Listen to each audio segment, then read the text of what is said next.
Bueno, buenas noches, gracias por venir un día tan gélido, pero bueno, estamos calentitos acá por lo menos. Bueno, hablando de clima gélido, sabemos que a veces estos inviernos nos condicionan el sistema inmunológico y la idea es ver de qué manera podemos hacer frente a situaciones de cuadros de alergia, de los cuales cada vez hay más cantidad de gente afectada por estos fenómenos, y ver de qué manera está involucrada la inmunidad para poder corregir estas situaciones. La siguiente, bien. Entonces, vamos a definir las reacciones alérgicas como reacciones de hipersensibilidad. Es un proceso por el cual un individuo reconoce como extraña una sustancia. Esa sustancia que va a ingresar es el llamado alérgeno o antígeno, que siendo inocua para la mayoría de la población, induce en este paciente que es susceptible una respuesta desproporcionada de su sistema inmunológico. Y esto da lugar a una serie de manifestaciones clínicas características, que en algunos casos puede ser a través de resfríos, urticarias, angioedemas, etc. Por lo tanto, en esta definición lo que estamos viendo es que va a entrar una sustancia que mucha gente, esa sustancia le penetra y no le genera nada, pero en individuos que son hipersensibles o susceptibles por modificaciones de su sistema inmunológico, ese antígeno sí puede generar entonces reacciones desproporcionadas. Vamos a ver a lo largo de la charla un poco cuáles son los distintos mecanismos por los cuales el organismo se defiende de estas sustancias que van a ir ingresando, ya sea a través de lo que puede ser el contacto, a través de la inhalación, a través de la ingesta, etc. La siguiente.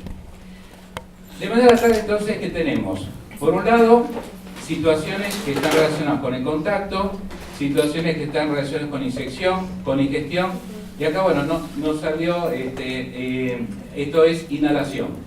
Acá este sector es inhalación. Entonces, a través del contacto podemos tener contacto con plantas que nos van a generar reacciones alérgicas. De pronto una ortiga, que a través de los pelillos que liberan ácido fórmico generan cuadros de irritabilidad, como así también otras plantas como el sumaque venenoso, que es el Rustox, que es muy conocido en homeopatía, por ejemplo, es una sustancia que también a través de contacto puede generar mecanismos alérgicos. El rasguño de las mascotas, de gatitos, también puede generar este tipo de situación. Los pólenes, los látex de algunas plantas, las oleoresinas, los látex que segregan plantas, a través del contacto pueden generarnos cuadros de irritación. La inyección es a través, por ejemplo, de picaduras de insectos, pueden ser abejas, hormigas, tábanos, todas ellas sabemos que nos generan una reacción alérgica muchas veces importante. La jeringa, a través de inyecciones de medicamentos o distintas sustancias, también puede generarnos este tipo de problemas. La ingesta de medicamentos muchas veces genera cuadros alérgicos, no solamente por el hecho del principio activo que puede tener ese medicamento, sino también a través de los excipientes. A veces hay reacciones alérgicas a excipientes de medicamentos. Los frutos, tanto los frutos comunes, los frutos secos, son causales muchas veces de cuadros de alergias. Los mariscos, son muy famosos los cuadros a veces de alergia a ellos. Los parásitos también generan reacciones alérgicas importantes. Y por inhalación tenemos la inhalación de pólenes, el hecho de polvos que muchas veces está relacionado con la presencia de ácaros en el medio ambiente. A veces son tan minúsculos que hasta pueden ingresar por la vía respiratoria y generar reacciones alérgicas. El pelo animal, o también la aspiración del polvo ambiental, moho, etcétera, generan todos estos cuadros. De manera tal entonces que tenemos una amplia gama de elementos condicionantes de cuadros alérgicos. La siguiente. Dentro de los alimentos, sabemos muy bien de que hay una alta gama de alimentos que generan reacciones de hipersensibilidad. Por ejemplo, fíjense que en la mayoría de los casos, frutas, como ser por ejemplo bananas, melocotón, kiwis, generan alto impacto justamente desde el punto de vista de reacciones alérgicas. Incluso a veces, como ustedes pueden apreciar por el porcentaje, en mayor proporción que la leche. Y a veces la leche la tenemos muchas veces como la gran enemiga de los cuadros alérgicos alimentarios. Lo es, y sobre todo en la infancia, pero a nivel general muchas veces son más alergénicos algunas frutas que algunos de los elementos conocidos, ¿no? Como ser por ejemplo frutos secos, el maní, los nueces y las avellanas muchas veces provocan estos cuadros. Fíjense en un porcentaje de un 26%, los mariscos en un 22%, los huevos, pescados, bueno, y demás elementos.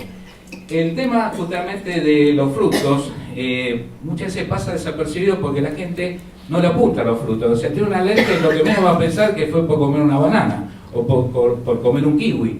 Es decir, no está en la mentalidad de la gente relacionado con eso. Sí, a veces hay más conciencia del hecho de frutos secos o el hecho de la leche, lácteos, etc.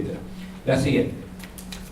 Entonces, cuando hablamos de alimentos tenemos que hacer una diferenciación. Una cosa es hablar de una alergia a alimentos y otra cosa es hablar de intolerancia alimentaria. Son dos cosas distintas. Entonces, en el caso de las alergias, en general en la alergia sí va a intervenir el sistema inmunológico. Ahí sí hay un impacto de la presencia de anticuerpos, de la presencia de elementos celulares que ahora lo vamos a ir viendo. Pero en el caso de intolerancia, no interviene el sistema inmune. En la intolerancia lo que va a faltar muchas veces es una enzima, algo que metabolice a un determinado principio activo del alimento. Entonces, esto hay que diferenciarlo porque la causa de pronto es distinta, pero los síntomas pueden ser parecidos. Por lo general, en las causas de intolerancia alimentaria, muchas veces puede haber reacciones, no a mejor una urticaria, que eso sí lo genera una alergia alimentaria, pero si el organismo como que no se banca bien el alimento y al no tenerla encima, de pronto puede tener una diarrea, o sea, tiene otro tipo de manifestación. No obstante, a veces comparten, incluso algunas intolerancias alimentarias pueden cursar con urticaria, pueden cursar con algún edema, pueden cursar también con rash cutáneo, dermatitis, pero no es la mayoría de los casos. Las manifestaciones de piel o de nariz generalmente están más relacionadas con las alergias alimentarias más que con las intolerancias alimentarias. Dentro de los alérgenos, lógicamente tenemos a los lácteos, dentro de lo que son alergias alimentarias, realmente la lactoglobulina, la lactoalbúmina son un poco los más apuntados desde el punto de vista de las alergias. La alergia al huevo está presente, por ejemplo, por la ovoalbúmina, pero fundamentalmente es el ovomucoide responsable de la mayoría de los cuadros relacionados con las alergias a los huevos. Esto está presente tanto la ovoalbúmina como la lisozima, y los ovomucoides están presentes en la clara del huevo. Esa es la parte más alergenizante. La yema por lo general se tolera muy bien. Sin embargo, en la yema se ha visto la presencia de libetinas. Estas libetinas pueden no generar una alergia de inmediato en el cuerpo, pero sí predisponer al paciente a que tenga alergia de pronto a las plumas de aves, de pronto a la pluma de la gallina, a la del gallo o de algún ganso, etc. Genera una suerte, digamos, de reacción en paralelo. Las alergias al pescado tienen que ver con proteínas que están presentes en los músculos, en la parte de la carne que comemos de ellos. Los más alergenizantes suelen ser el bacalao y la merluza. Las alergias a las legumbres están más relacionadas con la soja y las lentejas, donde vemos más impacto de... Y los frutos secos, el tema de los frutos secos está relacionado fundamentalmente al riesgo de shock anafiláctico. Es decir, es muy raro que alguien haga un shock anafiláctico por lácteos, pero sí lo puede hacer por el consumo justamente de frutos secos. Es ahí un poco donde hay que tener mucho más cuidado. Lógicamente, no es que uno se comió una nuez y ya bate un shock anafiláctico y se va a morir. A veces tiene que juntarse una determinada cantidad de componente alimentario para dar un shock anafiláctico, que después lo vamos a ver un poquitito más adelante. La siguiente. Bien. Existen también reacciones alérgicas, por ejemplo, a determinados saborizantes, ¿no? Es el caso, por ejemplo, del glutamato monosódico.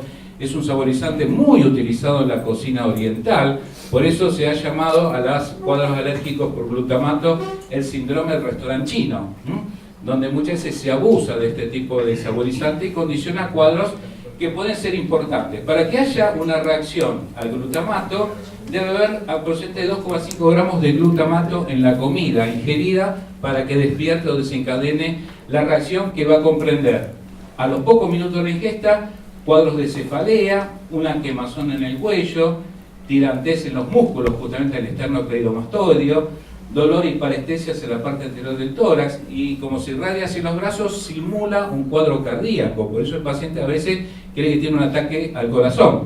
Sudoración, palpitaciones, hasta desmayos, o sea, todo parece a veces un cuadro cardíaco.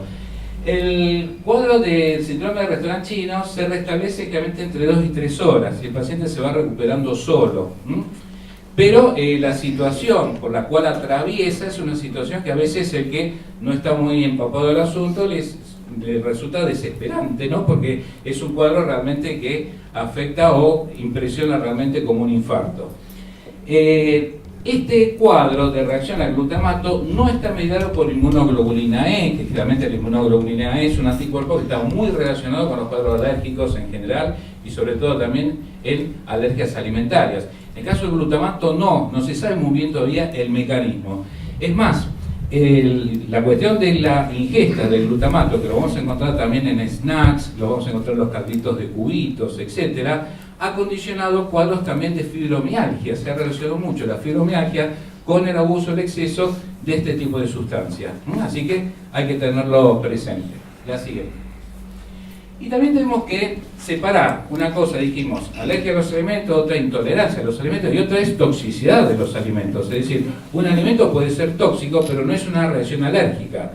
Un alimento puede ser tóxico porque ha tenido contaminantes agrícolas, ¿no? Desde herbicidas, pesticidas, todo eso después lo incorporamos en el cuerpo y nos da un cuadro de toxicidad, pero ya no es inherente al alimento en sí, sino a aquello que se le ha adicionado al alimento.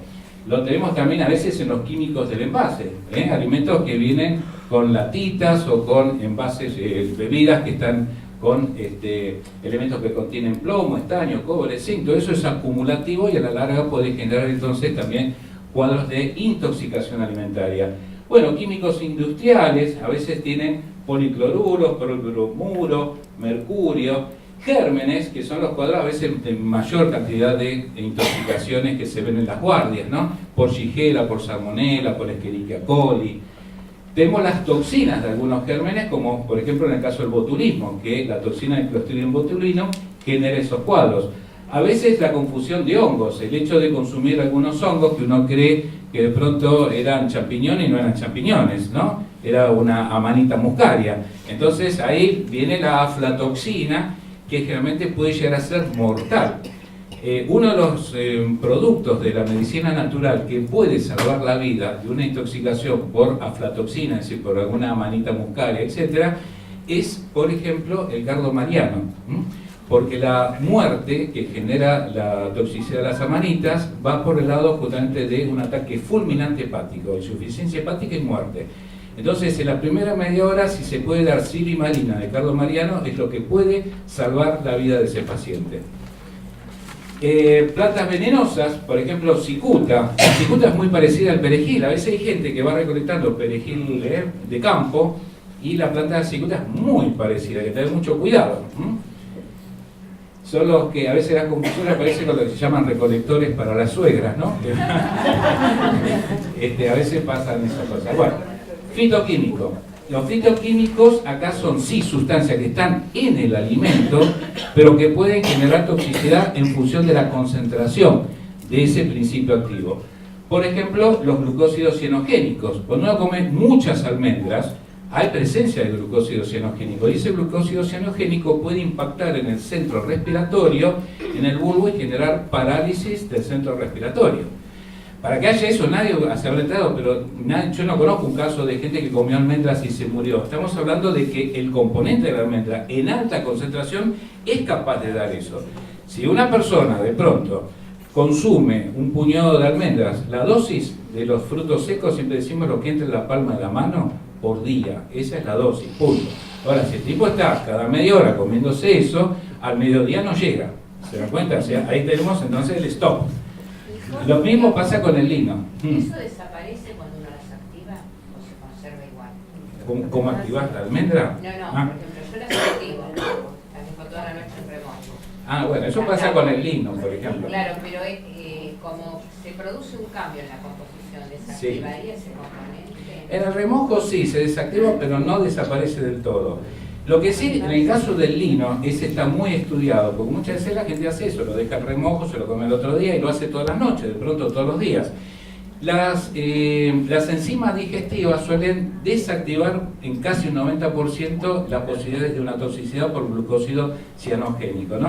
O sea, hay una suerte, por así decirlo, de enzimas digestivas que pueden evitar siempre esa situación. No tanto con las almendras, pero sí con el lino. En el lino las secreciones digestivas casi desactivan totalmente la situación. Después tenemos sustancias bociógenas, por ejemplo, quienes consumen muchas coles, muchas crucíferas, por ejemplo, pueden ser susceptibles a tener cuadros de tiroides. Entonces eso hay que tenerlo siempre presente. Lo mismo pasa con los berros o con los nabos. La solanina, que es altamente tóxica, está presente en donde la papa y la batata, pero verde. Es decir, cuando la papa está la parte del tubérculo medio verde, ahí hay una gran cantidad de solanina, que es tóxica. Así que generalmente las papas y todo eso hay que comerlos justamente hervidos, cuando están maduros, y por lo general no hay ningún tipo de problema. Otro tema es el yodo, que está presente en algas marinas. Cuando se hacen ensaladas de algas hay que tener cuidado con las personas que son hipersensibles. De manera tal entonces que la primer pantallazo de todo esto es diferenciar entonces entre alergia a los alimentos, intoxicación e intolerancia. Como ven, son tres cuadros realmente distintos. La siguiente. Bien, vamos ahora a lo que sucede cuando va ingresando un alérgeno, ya sea a través del aire o a través de la ingesta. ¿Qué es lo que ocurre en nuestro organismo? Porque en nuestro organismo, por suerte, tenemos una serie de células que salen a la palestra a tratar de desactivar a ese alérgeno que va ingresando. Lo toman como un cuerpo extraño. Entonces, la primera barrera va a estar determinada por nuestros glóbulos blancos. Los glóbulos blancos tenemos distintos glóbulos. Tenemos monocitos, eosinófilos, basófilos, neutrófilos y los linfocitos, tanto los B como los T. Esta es entonces la primera barrera. Por acá van a tener que pasar estas sustancias que van ingresando. La siguiente. Vamos a ver que cada uno de los glóbulos blancos tiene distintas funciones, algunos emparentados entre sí, pero cada uno como que tiene su especificidad. El monocito es uno posiblemente de los más activos. No obstante, no se encuentra en alta concentración en el recuento de glóbulos blancos. Generalmente de 1 a 3%, a veces son monocitos, hay pequeña cantidad, pero son altamente activos. Los monocitos tienen una capacidad de fagocitosis muy importante. Y a veces el monocito, que va circulando por sangre, en algunas ocasiones tiene la opción de establecerse en un tejido. Dice, bueno, ya me cansé de andar dando vueltas por aquí, me quedo ahora en el riñón, me quedo ahora en el hígado, en el vaso. Y ahí ya se transforma en otro tipo de célula, ya es como, por así decirlo, una suerte de fagocito. Es decir, tiene una, por así decirlo, un paso hacia adelante en transformarse ya en una célula con funciones mucho más importantes, que son básicamente fagocitarias. Este fagocito también se lo conoce como macrófago. Es justamente, a veces se dice fagocito porque la capacidad del macrófago es fagocitar, es comer, encontrar lo que come. Lo que encuentra se lo engulle, entonces por eso también se denomina fagocito. La finalidad del monocito es enfrentarse justamente con bacterias, las atacan. Y cuando ataca una bacteria y la toma, la muestra muchas veces como una suerte, digamos, de prenda que lleva para que la reconozcan otras células como ser los linfocitos T. Es decir, el macrófago de pronto englobó, se fagocitó un antígeno que ingresó y lo muestra en superficie.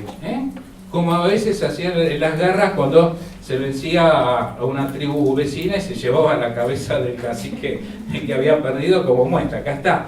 Bueno, acá hacen lo mismo los macrófagos. Entonces, ¿qué pasa? Lo llevan como señal, miren, acá tengo algo que ingresó para mostrárselo a un linfocito T, y el linfocito T después va a tener distintas variantes para terminar de destruir a ese antígeno. Tienen vida más larga que los neutrófilos, que son las células más abundantes de los glóbulos blancos, que las vamos a ver a continuación. La siguiente.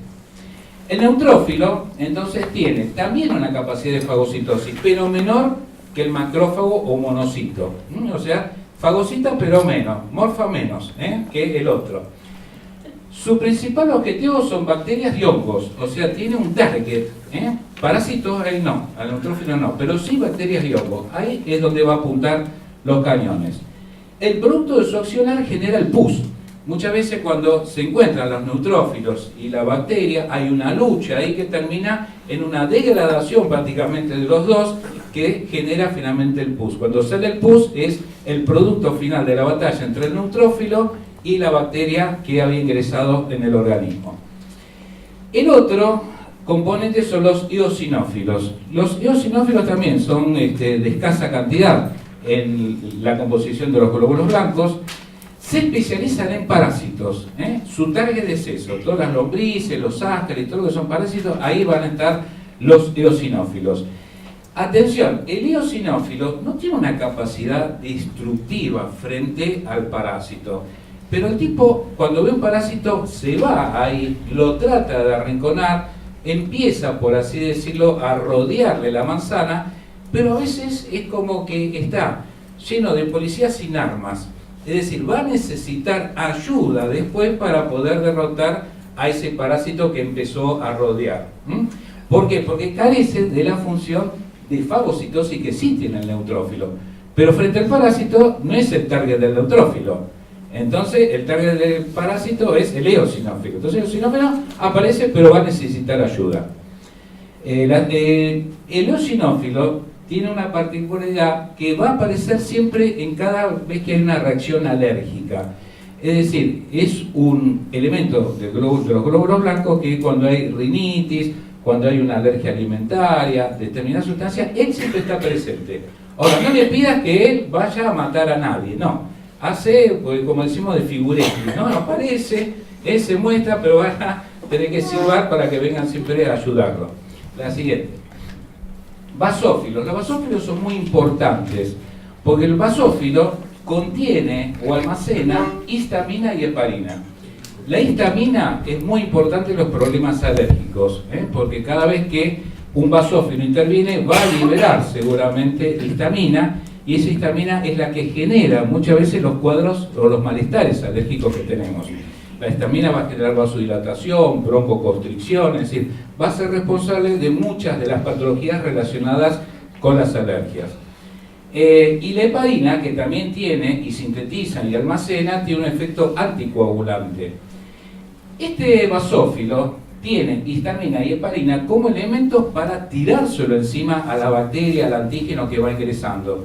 Pero lamentablemente es, como decimos, una munición que muchas veces es más para, por así decirlo, molestarnos a nosotros que para matar generalmente a la bacteria o al alérgeno que va ingresando. Es decir, es como que a lo mejor se cargó de gas pimienta, ahora que está de moda, todo el mundo ya lo conoce, y cuando llega el momento le tira el gas pimienta a la bacteria, y la salida de ese gas pimienta nos genera un malestar dentro del organismo. La salida de histamina me genera malestar, pero el basófilo lo tiene para trabajar para aniquilar o anular o tratar de bloquear el accionar del antígeno. Pero es una respuesta que me genera problemas. Entonces, muchas veces los cuadros alérgicos que padecemos son respuesta de los basófilos, y vamos a ver que hay otras sustancias que también generan la misma situación en respuesta al alérgeno que ha ingresado. Contiene receptores de membrana para la inmunoglobulina E. Recordemos que la inmunoglobulina E es un anticuerpo, ¿no es cierto? Entonces, en su membranita, el basófilo tiene un lugarcito para que se acople el anticuerpo, y entre los dos, de alguna manera, hacen fuerza para poder derrotar finalmente al antígeno. Luego tenemos los linfocitos. En este caso, vamos a dar los linfocitos, el linfocito B. El linfocito B es muy importante dentro del sistema inmunológico. Coopera con el linfocito T, es decir, entre ambos se ayudan mutuamente. Uno ayuda al otro y el otro ayuda, es una cuestión recíproca realmente. El linfocito B necesita muchas veces activarse, es decir, va lo más campante, pero en algún momento tiene que activarse para actuar. Y en ese momento de la activación es donde puede atacar a una bacteria o a un alérgeno que ha ingresado. En este momento, cuando se activa, pasa a ser una célula plasmática, o se llama a veces plasmocito. Es decir, el linfocito B está inactivo, se llama linfocito B, es inactivo, pero cuando se tiene que activar y matar a alguien, ahí se transforma en célula plasmática, o en plasmocito. Y es ahí donde va a tener distintas direcciones. O puede atacar, pero va a necesitar ayuda de anticuerpos que vengan a socorrerlo también, O puede quedar en situación de memoria, decir, bueno, ahí llegó el antígeno, yo ahora lo identifiqué, le saqué la foto y ya lo tengo en memoria para el organismo. Cuando vuelva a entrar este tipo, el organismo va a salir en masividad y lo va a aniquilar.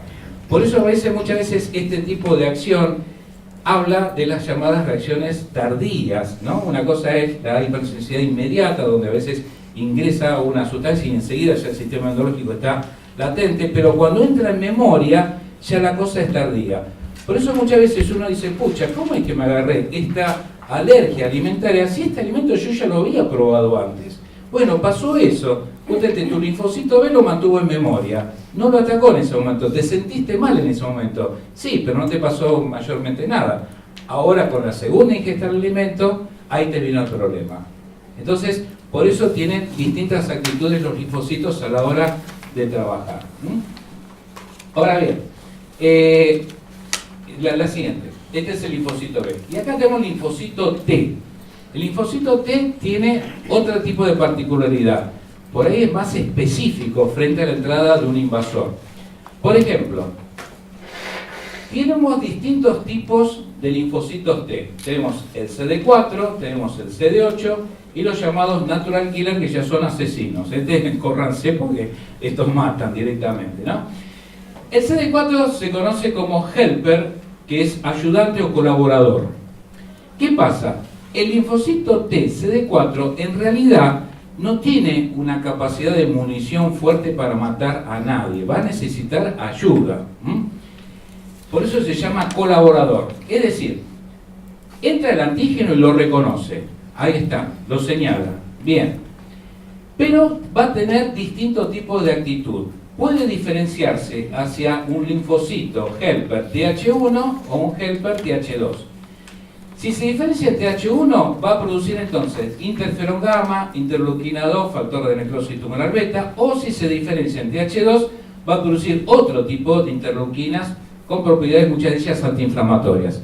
Es decir, es un linfocito que ante la llegada de un antígeno se va a tratar de transformar o va a tratar de generar otras sustancias que sí, estas que genera, van a tener la capacidad de munición gruesa, de matar, de aniquilar o de bloquear la actividad de un alérgeno. El CD8 es directamente citotóxico. Un CD8 puede incluso hasta actuar sobre una célula tumoral. Tiene citotoxicidad, como de pronto cuando uno toma o está un paciente con un quimioterápico, el quimioterápico es citotóxico, mata células. Lo mismo pasa con el CD8, mata células y se lo conoce además como supresor. Tiene una capacidad de decir, bueno, esta fue la reacción, ya maté, listo, hasta acá llegué, ahora me suprimo, ahora me quedo en el molde. No está permanentemente con la ametralladora para arreciar contra todo lo que venga. Tiene un periodo de actividad y un periodo de latencia. La siguiente. Dentro de los TH2, por ejemplo, la producción de interleuquina 4 o de interleuquina 13 actúa sobre el linfocito B para que se produzcan inmunoglobulinas. Por ejemplo, los linfocitos T pueden en uno de los caminos inducir a que el linfocito B atraiga anticuerpos, atraiga inmunoglobulinas. Es decir, esa es la relación recíproca que tenemos entre linfocitos B y linfocitos T. Esa relación de ayuda, por ejemplo, los linfocitos T, H2, con los linfocitos B, lo va a hacer, por ejemplo, a través de la interleuquina 4 y la 13. La interleuquina 5, por ejemplo, estimula proliferación y persistencia en los tejidos de los eosinófilos. Es decir, en este caso puede interactuar con eosinófilos cuando ingresa un antígeno.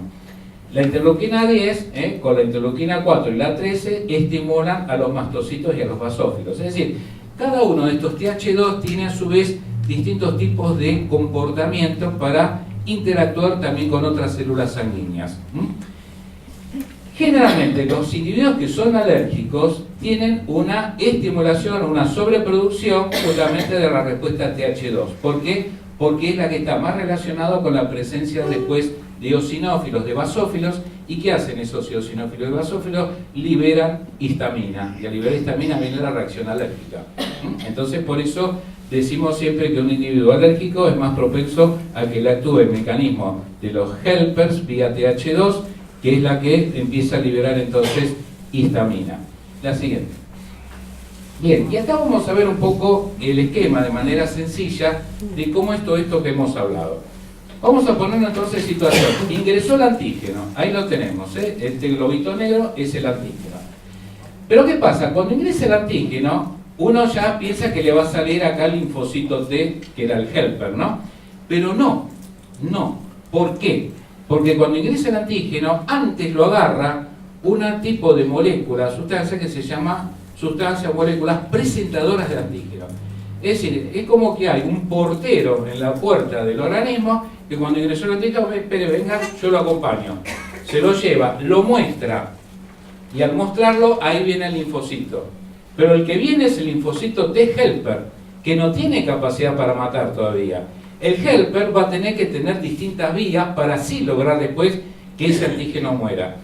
Entonces el helper reconoce a este que es la célula presentadora de antígeno. La célula presentadora de antígeno tiene una partecita donde lo muestra. Es decir, es como dijimos, está el portero ahí, entonces lo agarra y la parte presentadora viene a ser como una suerte del brazo por el cual la célula presentadora va a mostrar precisamente a este antígeno para que lo reconozca el linfocito. Ese pedazo de estructura que muestra al antígeno se conoce como MHC2. Simplemente es una partecita que sabemos que ahí es donde muestra el antígeno. Ahora bien, el CD4 lo reconoce, bien, se encuentra con el presentador de antígeno y dice, bueno, ¿ahora qué hago? No lo puedo matar, tengo que hacer dos cosas. O interactúo con el linfocito B y el linfocito B va a llamar como auxilio a los anticuerpos, es decir, una inmunoglobulina. O puede diferenciarse para estimular la aparición de macrófagos. El macrófago viene con todo ese hambre de comerse al que ha llegado como antígeno. O puede diferenciarse a generar CD8s que eran supresores o natural killer que eran asesinos. Es decir, entonces, frente al antígeno, a la célula mostradora de antígenos, el linfocito T tiene estas características. Se ayuda con el B y el B trae el anticuerpo, o genera células asesinas o células supresoras, o chifla y trae los macrófagos para que vengan a la zona y empiecen a actuar. Bien, la siguiente. La célula presentadora de antígeno es un tipo de célula, que en realidad proviene también muchas de ellas de la médula ósea. Los glóbulos blancos se han formado también en la médula ósea, pero la médula ósea tiene también un sectorcito donde puede generar células que en vez de llamarse glóbulos blancos puedan diferenciarse en distintos grupos. Estos grupos, muchos de ellos van a ser entonces las células presentadoras de antígenos. Entre ellos tenemos, por ejemplo, las dendríticas. Una célula dendrítica, por ejemplo, va a habitar el órgano linfático, la piel, las mucosas digestivas y respiratorias. Es decir, es la más importante, porque ¿dónde me va a entrar un antígeno? ¿Me entra por la nariz, me entra por la boca o me entra por la piel? ¿Y quién es la presentadora de antígenos más importante? Las dendríticas, ¿por qué? Porque está en piel, en la mucosa digestiva y en el árbol respiratorio. O sea, yo siempre sé que cada vez que me ingresa un antígeno, yo voy a tener mi célula dendrítica que lo agarra y lo va a mostrar, y acá está entonces el que ha ingresado para que intervengan después los linfocitos. También hay otro, el macrófago, en muchos casos puede comportarse como elemento mostrador. Habíamos visto el monocito, cuando vimos las células blancas, el monocito puede transformarse en macrófago si se aloja después en un tejido. El monocito tiene esa particularidad también de mostrar, como les decía, cuando veíamos esas luchas tribales, la cabeza del que había fallecido, bueno, en este caso muestra también el monocito que se ha transformado en macrófago, muestra también al antígeno. ¿Todo esto para qué? Para que después intervengan los linfocitos T y para que intervengan después los anticuerpos vía linfocitos B. La siguiente. Bien, los glóbulos blancos, como dijimos, pueden migrar. Por ejemplo, hemos visto un monocito puede migrar, alojarse en un órgano y en ese órgano se transforma ya, tiene otro nombre, tiene otra categoría. Por ejemplo, en el hígado, si ha migrado al hígado, pueden ser los macrófagos de Kupffer. Recordemos que el hígado es un órgano que no solamente interviene en la digestión, sino también interviene en los procesos inmunológicos. hay que tener un buen hígado para tener alta la inmunidad también. Esto es muy importante y a veces se desconoce el papel que tienen los macrófagos de Kupffer, justamente porque son células inmunológicas preparadas para fagocitar, para englobar sustancias. Recuerden que el hígado es el gran basurero del organismo. Entra un medicamento, va al hígado, entra un alimento, va al hígado, entra todo lo que ingresa, va al hígado. Entonces ahí tiene que haber un sistema de defensa, porque si no el hígado quedaría hecho puré en base a veces a los tóxicos que vamos aspirando o consumiendo. Hay grupos a veces que se denominan también histiocitos, también son como macrófagos que están en tejidos, por eso la palabra histiocito es en realidad histos, es tejidos, son células preparadas también para fagocitar que pueden estar en cualquier tejido. Están los fagocitos macrófagos que están en el cerebro, eso conforman lo que se llama microglía. El cerebro, lógicamente, cuando algo atraviesa la barrera hematoencefálica, tiene que haber células de defensa en el cerebro. Y gracias a que está la microglía, es lo que amortigua el impacto de determinados tóxicos que van ingresando. Y después, bueno, hemos visto los mastocitos, que son células que están en el tejido conectivo y que también tienen su origen en la médula ósea. Los mastocitos son muy importantes también. La siguiente. Acá tenemos un mastocito. El mastocito, que va a estar generalmente en tejido conectivo, es célula de defensas o inmunológica del tejido conectivo, va a tener una zona para recepcionar la inmunoglobulina E. Es decir, se comporta muchas veces como un linfocito B. El linfocito B tiene una estructura para que se le vengan los anticuerpos y se le adicionen. En este caso, el mastocito también tiene un receptor para inmunoglobulina E, pero tiene receptores donde se le acopla el antígeno. Cuando ingresó el antígeno dice, acá me acoplo, me subo en este mastocito. Pues el mastocito va circulando, entonces el antígeno lo que quiere es circular, tener un taxi que lo vaya llevando sin pagar, por así decirlo. Entonces hay receptores siempre para el antígeno. Ahora bien, cuando el antígeno se acopló y después viene la inmunoglobulina E y empieza a interactuar para destruir este antígeno, el mastocito empieza a liberar el gas pimienta, me empieza a liberar histamina. Entonces, en la reacción que yo voy a recibir en mi organismo, producto de esa interacción entre inmunoglobulina E, el antígeno, es la aparición de histamina con broncodilatación, broncoespasmos, hasta reacciones urticarianas, etc. Entonces, este es un mecanismo de defensa que lamentablemente me hace mal a mi organismo. Pero bueno, es lo que tenemos, el organismo, por así decirlo, no es 100% perfecto. Pasa muchas veces en los problemas inflamatorios. A veces yo tengo un golpe, una contusión, y viene un montón de mediadores químicos a ver qué pasa ahí. Y muchos de esos mediadores me generan más dolor.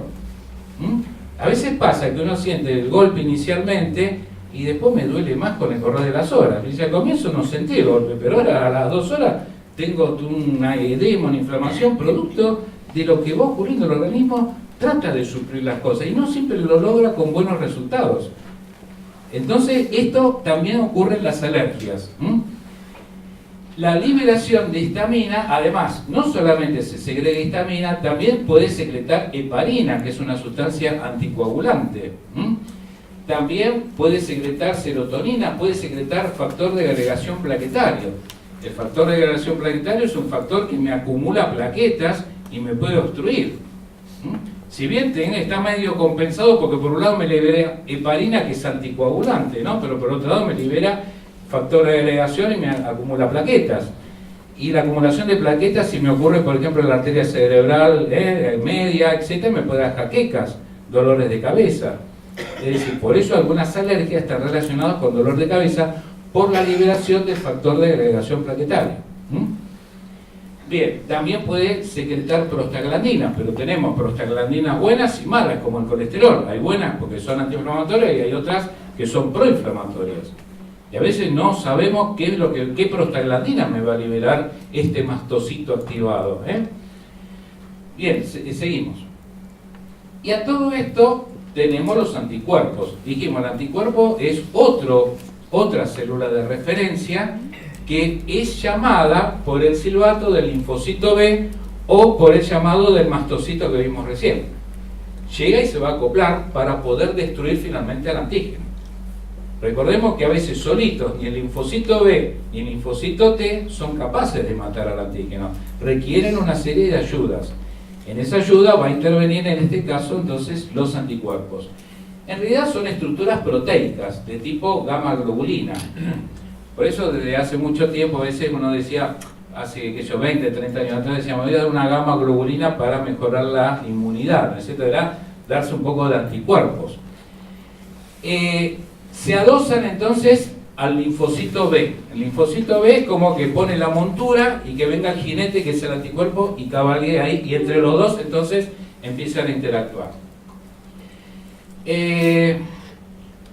La función, por lo general, de los anticuerpos está también en relación a qué tipo de anticuerpo está asistiendo. Porque los anticuerpos no son todos iguales, tenemos 5 clases. La siguiente. Tenemos la inmunoglobulina A, la D, la E, la G y la M. Cada una tiene como su especificidad. Por ejemplo, la A la tenemos en las mucosas, en saliva, en la leche, pero tiene una suerte, digamos, de direccionamiento hacia bacterias, hacia elementos patógenos. O sea, cuando hay inmunoglobulina A, por ejemplo, el intestino secreta inmunoglobulina A, está preparada, por ejemplo, para patógenos. Por ejemplo, la leche materna suele tener también buenas cantidades de inmunoglobulina A para que el bebé, mientras toma la lechita, vaya teniendo sus defensas. Tenemos también la D. La D más que nada es un nexo entre los antígenos y los linfocitos. La E es la que más relacionada está con las alergias, tanto alimentarias como cuando hay parásitos, o las alergias generales. ¿Por qué? Porque es la que está más en relación con basófilos y mastocitos. ¿Y por qué? Porque como tiene gran afinidad por basófilos y mastocitos, ambos liberan histamina. Entonces, lamentablemente, la unión de inmunoglobulina E con mastocitos y eosinófilos son responsables muchas veces, y con basófilos, son responsables muchas veces de la liberación entonces de histamina y el malestar que genera esta liberación. La inmunoglobulina G, esta es importante porque atraviesa la placenta y tiene una gran función inmunitaria. Hay varios tipos de inmunoglobulina G y tienen bastante especificidad también sobre diversos patógenos y sobre diversos antígenos. Por último, también la inmunoglobulina M tiene afinidad por patógenos, actúa mediado también por los linfocitos B, de manera tal que cuando interactúa con los linfocitos B, hace de que pueda, por así decirlo, incorporar también la actividad de la inmunoglobulina G. Realmente la G y la M a veces trabajan en conjunto cuando hay muchos patógenos. Entonces como que uno se llama con el otro para ayudarse mutuamente y que formen una masa compacta para destruir finalmente al antígeno que va ingresando. La siguiente. Bien, y por último nos queda uno de los últimos elementos que va a interactuar en todo esto, que es el complemento.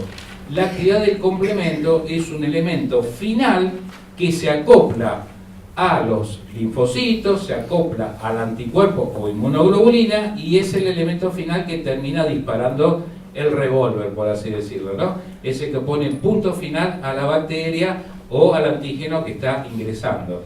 De manera tal de que la cascada del complemento es importante. Cuando logra, por ejemplo, que el complemento actúe y ya interactúa también con los macrófagos, con todos los elementos, cuando se logra comerse, por así decirlo, la bacteria, ese proceso se llama opsonización. Quiere decir, ya cuando el complemento se adiciona a la actividad de los linfocitos y a los macrófagos y termina con la destrucción final del macrófago, eso se llama opsonización. Lo digo porque es un nombre que por ahí leyendo literatura lo van a encontrar. Y algunos componentes también del complemento forman complejos de ataque a las membranas para ayudar a los anticuerpos a matar a las bacterias por medio de la lisis. Es decir, tiene de pronto una actividad propia de lisis bacteriana, a veces sin tanta ayuda de otros elementos. Pero por lo general trabaja en conjunto con el resto de elementos para terminar finalmente matando a la bacteria. La siguiente.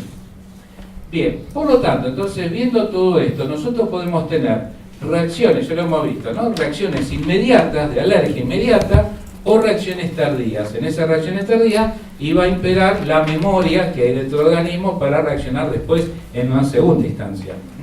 La siguiente. Estas reacciones las empezaron a descubrir en el año 1906 von Pirkel y Schick. trabajando en pruebas en animales, sobre todo en perros, a los cuales le daban sueros, y de esa manera veían que de pronto había reacciones de proteínas del suero circulante que actuaban como antígenos.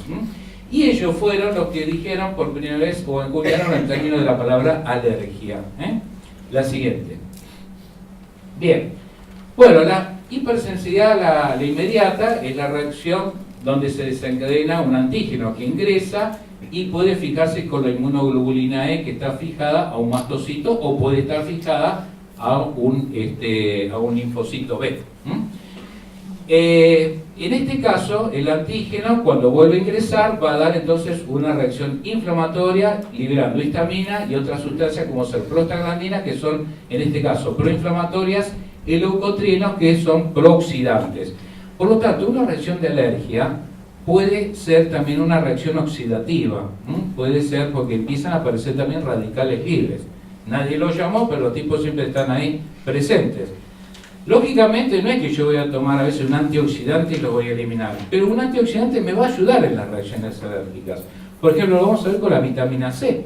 La vitamina C tiene una acción inmunoestimulante, pero muchas veces dado por el efecto antioxidante que tiene el ácido ascórbico. Hay gente que ya viene predestinada a tener mucha inmunoglobulina E. Los tipos que tienen mucha inmunoglobulina E a veces hacen atopías, eczema atópico, es decir, porque esa inmunoglobulina E es tan reactante que inmediatamente se acopla al mastocito, al basófilo y ya empieza a liberarse histamina. Entonces, estos tipos tenemos un problema ahí, que mucha inmunoglobulina E es perjudicial tenerlo. Es bueno tener una buena cantidad, pero no en exceso. Pasa como con el colesterol. No tengamos nunca 0 colesterol, ¿no? Porque es malísimo. Pero tampoco tengamos 400, es decir, tenemos que tener un término medio en estos casos. Cuando ocurren estas reacciones, lo que van a saltar son los llamados órganos diana, es decir, aquellos órganos donde están presentes los presentadores de antígenos. Porque el presentador de antígenos es el que acompaña al antígeno, pero si le apareció un montón de inmunoglobulina E, ahí viene el problema. Entonces, esto va a ocurrir en los órganos, están relacionados con la piel, con el aparato respiratorio y también con las primeras vías digestivas. La siguiente. Además, a veces ocurre que muchas veces, por ejemplo, los neutrófilos, cuando aparecen, y los neutrófilos a veces, como decimos muchas veces, como pasa en los procesos inflamatorios, están ahí de curiosos. Los tipos aparecen, se ponen ahí a mirar el cuadro, hacen ahí, entorpecen. Y encima chiflan para que vengan factores quimiotácticos. Es decir, aparecen sustancias que empiezan a entorpecer más la situación. Me acumulan más mediadores químicos ahí cuando yo necesito despejar la zona. Entonces el neutrófilo, muchos neutrófilos, no lo quiero, por más que tenga función fagocítica. Bueno, si tengo una bacteria, sí, venite neutrófilo, bárbaro. Pero si tengo una reacción mediada por un antígeno donde no hay bacteria, y está mediada por inmunoglobulina E y salida de basófilos y histamina, y ahí no lo quiero el neutrófilo. ¿Para qué me sirve? Me sirve encima para empeorar la cosa, me empieza a traer elementos quimiotácticos. Entonces hay que tener presente esto, que es una forma donde los procesos de alergia, cuando acuden también neutrófilos, me genera peor situación. Ese resfrío que apareció medio tenos empieza ya a sacar mocos por doquier, empiezan los ojos a ponerse rojos, totalmente. Entonces, los cuadros están relacionados con las zonas de ingreso del antígeno, por eso la vía respiratoria me va a dar asma, rinitis, si entra por el ojo conjuntivitis, si es por piel, dermatitis. En todos estos lugares estaban los presentadores de antígenos, lógicamente. La siguiente. Están los cuadros de shock anafiláctico, en el cual el paciente hace una violenta reacción frente al segundo contacto de ese antígeno. Y esta reacción muchas veces es tan intempestiva que termina generando incluso ahogos importantes, un edema de glotis que termina prácticamente, puede terminar con la vida del paciente. Esto lo veíamos, no le va a pasar a un tipo que se toma un vaso de leche, pero sí le podía pasar con los frutos secos, le puede pasar con algún pescado, con algún marisco también. Esos son los elementos un poquitito más peligrosos dentro de los alimentos. Lógicamente una picadura de una abeja también me puede dar un shock anafiláctico. ¿Cuánta gente hemos visto que se ha muerto hasta por una picadura de abeja? La siguiente. Entonces, lo que ocurre, el paciente puede perder el conocimiento, una urticaria intensa, se edematiza la lengua se le empieza a llevársela hacia el paladar y le impide parte de la respiración, parte de la deglución, y termina en el edema de glotis, que termina ya finalmente con las posibilidades respiratorias de este paciente.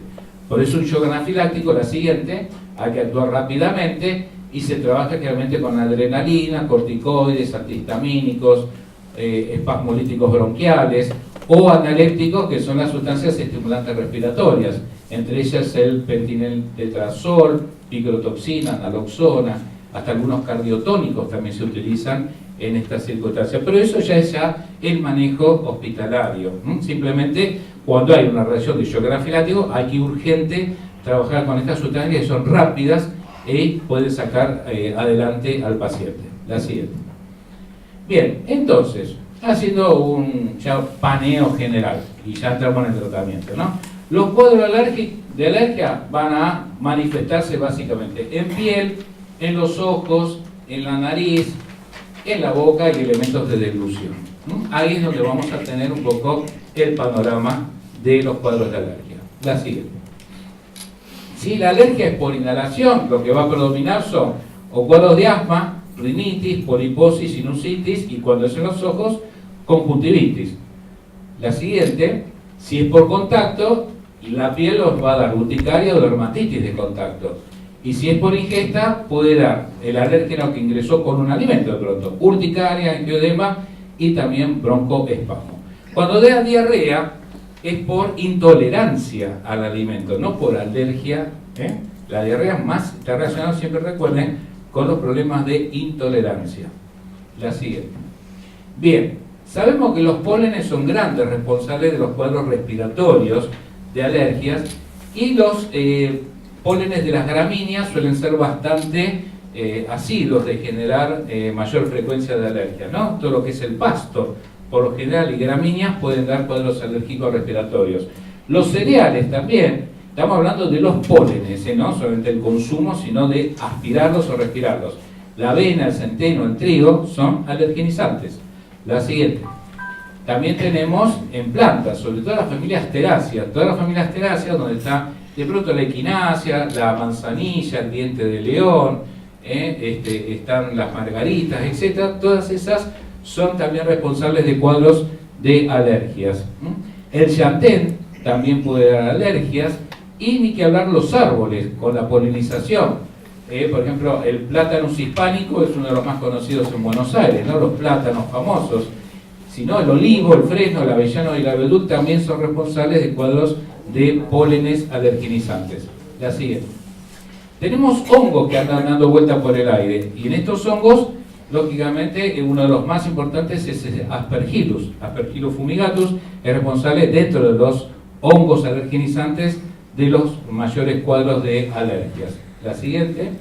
Y ni que hablar de los ácaros, son seres microscópicos, a pesar de que uno cuando los pone con microscopios de gran aumento parecen monstruos terribles, ¿no? De las películas de los sábados que veíamos antes, pero sin embargo son microscópicos. Fíjense que con 10 microgramos por gramo que haya en un polvo que aspiramos, porque estos ácaros realmente están en el polvo ambiental que vamos respirando, pueden llegar a dar asma en chicos que ya vienen con papás susceptibles o medio atópicos, ¿no? Es decir, papás alérgicos, si tienen un hijo que encima respira estos ácaros, por así decirlo, son pasibles de generar asma.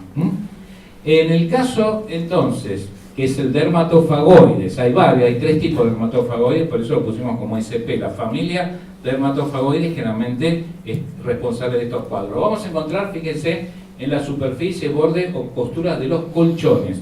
Esto es importante, a veces están los colchones, a veces están en los peluches también de los chicos cuando están jugando con sus juguetitos. Pero atención, por el colchón muchas veces como que pasa desapercibido. Creemos que siempre es el peluche, el pelo de animal, sin embargo tenemos en el colchón. Ahí es donde se concentra la mayor cantidad, ¿por qué? Porque reúne las condiciones de temperatura ideales y una humedad relativa que les permite la supervivencia. La siguiente. Bien, llega el momento entonces que tenemos que tratar las alergias. La siguiente. Una de las plantas más importantes que se ha estudiado es la equinacia, que es una planta que es de origen norteamericano, aunque ha sido mucho más estudiada por ahí en Europa que en propio Estados Unidos. Los alemanes han sido de los que más han estudiado la equinacia. La equinacia tenemos tres tipos. Tenemos la angustifolia, la purpúrea y la pálida. En realidad hay 10 tipos de equinacia, pero estas tres son las que se utilizan desde el punto de vista medicinal, donde la industria farmacéutica hace productos. Estas equinacias, lo que se usa por lo general es la parte subterránea, es decir, la raíz, a pesar que también la parte aérea en algunos casos también se usa. Pero fundamentalmente los principios activos más importantes están en la raíz de las equinacias. La siguiente. La equinacia purpúrea por lo general es la más conocida, la que más frecuentemente utiliza la industria farmacéutica. Esta equinacia se usa la raíz, también se puede utilizar la parte aérea. La raíz ya tenemos los principios activos bien establecidos, lo mismo que la parte aérea. La siguiente, de la equinacia pálida se usa básicamente la raíz y de la angustifolia también la raíz. De todas ellas ya tenemos los compuestos activos. La siguiente. Y ya sabemos los mecanismos de acción por los cuales actúa la equinacia. Por ejemplo, actúa estimulando la fagocitosis. De pronto, cuando yo consumo equinacia, la equinacia ingresa a mi organismo y dice, macrófagos, vengan a trabajar acá, que acá tenemos un germen.